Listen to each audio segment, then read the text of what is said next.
Assalamualaikum warahmatullahi wabarakatuh. Perkenalkan, nama saya Gloria Natali Kristina Sirait.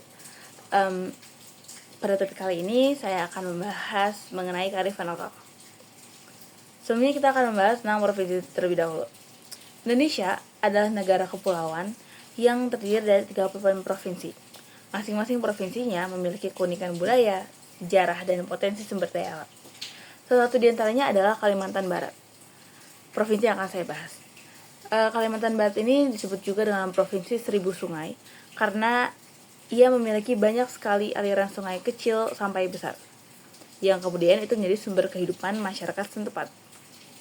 Kalimantan Barat juga dijuluki daerah multi etnik karena memiliki beragam etnis seperti Dayak, Melayu, Tionghoa, Bugis, Jawa, Banjar, dan lain-lain lagi. Kemudian kita masuk ke topik utama kita, yaitu kearifan lokal. Kearifan lokal ini berasal dari bahasa Inggris, local wisdom. Apa itu? Itu merupakan pandangan hidup atau ilmu pengetahuan yang dimiliki oleh masyarakat setempat.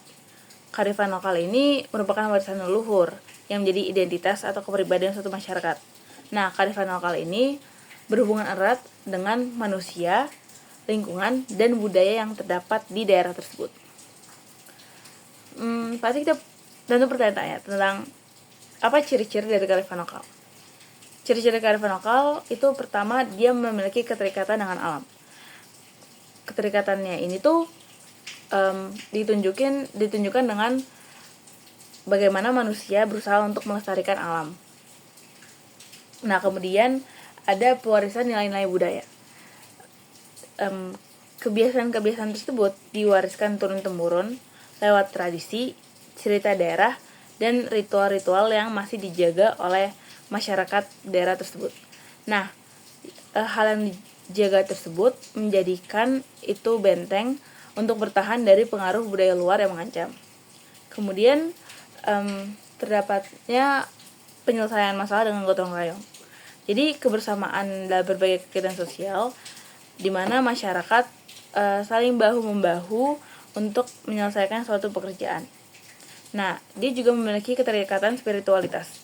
Kehidupan masyarakat Kalimantan Barat masih erat dengan kepercayaan-kepercayaan pada roh leluhur atau kekuatan gaib. Yang terakhir ada ciri-cirinya, yaitu adaptif dengan lingkungan. Mereka memiliki kemampuan integrasi, jadi mampu menyelesaikan hidup dengan kondisi geografis maupun sosial dimanapun lingkungan mereka berada. Nah, berdasarkan ciri-ciri tersebut, dapat dikatakan bahwa kearifan lokal itu bersifat dinamis dan bisa berubah untuk mengikuti perkembangan zaman.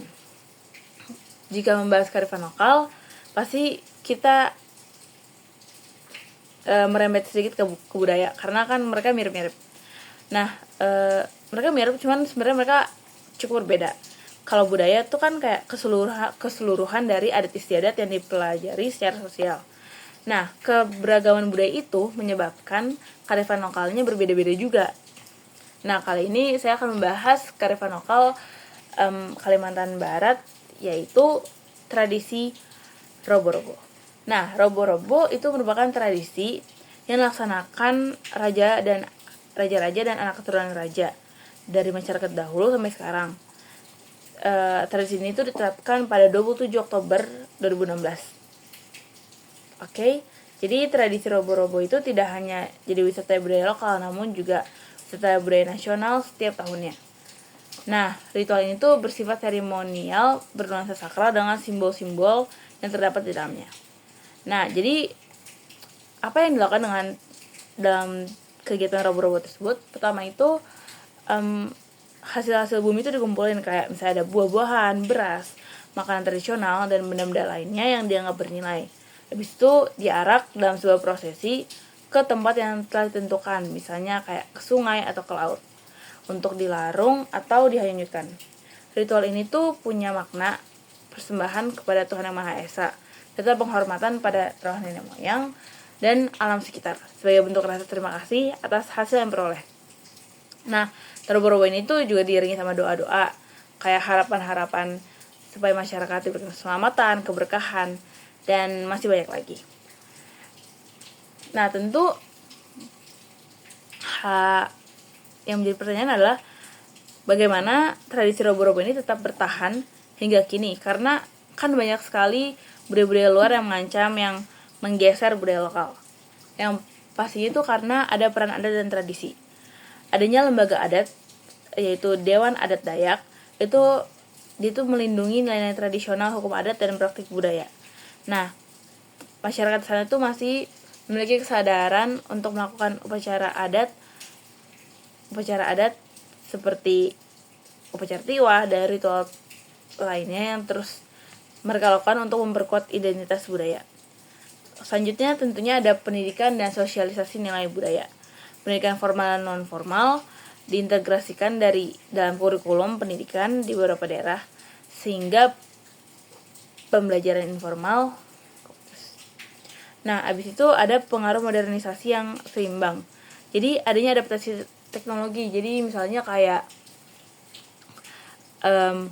ada masyarakat Kalimantan Barat ini, dia mendokumentasikan upacara adat atau mungkin tradisi-tradisi, kemudian mereka unggah ke sosial media, yang kemudian itu menjadi daya tarik wisatawan untuk datang dan mengenali lebih dalam lagi Kalimantan Barat.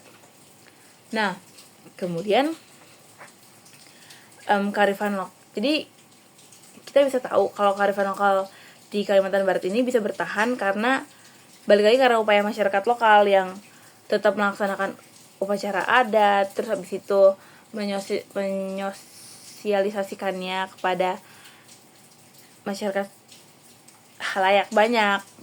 Terus juga karena selain itu juga kita tidak dapat pungkiri karena dukungan dari pemerintah, organisasi, serta kemampuan untuk beradaptasi dengan perubahan zaman tanpa kehilangan identitas. Nah, kita sebagai remaja juga bisa mempertahankan agar kearifan lokal tersebut tetap eksis. Meskipun kita remaja, tapi kita masih bisa berkontribusi. Kayak kita bisa melalui pendidikan nih, kita bisa mengajarkan adik-adik kita atau saudara-saudara kita melalui dokumentasi atau keterlibatan kita dalam kegiatan adat. Kalau itu dianggap sulit, kita juga bisa melakukan promosi digital. Jadi kayak kita ikut menyebarkan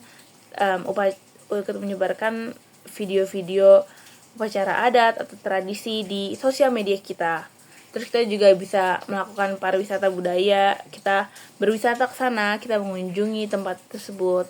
Terus tentunya kita harus bangga. Kita harus bangga dengan kebudayaan kita tersebut. Nah, jadi kita perlu menggabungkan pelestarian, adaptasi, dan pemberdayaan komunitas kita agar budaya tetap relevan dengan zaman sekarang. Jadi demikianlah pembahasan saya mengenai kearifan lokal di Kalimantan Barat. Terima kasih sudah menyaksikan.